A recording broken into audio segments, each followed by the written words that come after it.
I think that, like most Americans, whether you were voting for Trump or Clinton, there was a lot of surprise given the fact that the media and the polls had been indicating that it would have been a win for Clinton. So I think, regardless of who someone was voting for in the presidential election, sometimes it was a pleasant surprise, depending on who you voted for.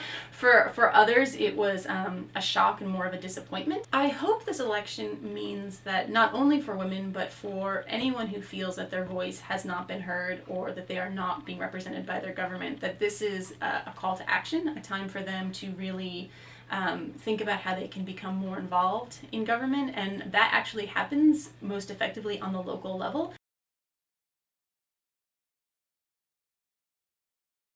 I hope that as more women perhaps become more vocal, start running for more office, which there has been a number of articles in the New York Times and other publications sort of suggesting that we will see a surge in more female candidates, that will have an even more positive view of women going forward. One of the things that troubled me most about the election was the way in which a lot of sexist rhetoric was used in the campaign, and that, whether it was just kind of geared toward Hillary Clinton, has a negative effect on women in general in society. And so I think it's important that we have voices that are constantly combating those sexist images, that we continue to have more women in roles of power. Again, it's not just sort of having women in those positions, but that they're advocating for women's causes such as paid maternity leave, or reproductive justice and health rights. So it's not just the representation of women, but that women's issues and issues, again, that benefit people who are typically left out of some of these really important decisions are being heard.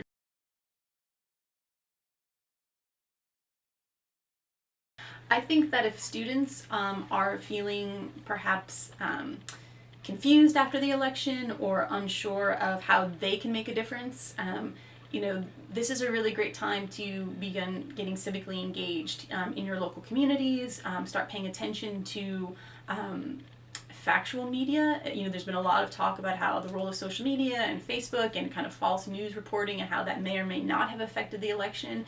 And so I think for young people especially, really paying attention to where do you get your sources of information and being well informed.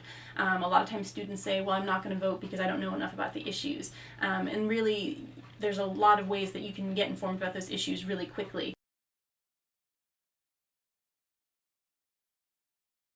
So in terms of what the next 4 years will hold, as we kind of learned from this election, that we don't have a crystal ball and things don't always turn out the way that we thought. And so my hope, rather, is that we continue to see more, more advocacy, more women's voices being heard, with the planned march on the day after the election in Washington, D.C. and in some of the cities, nationwide. I think that that's a really interesting start to see what the direction of these 4 years can be.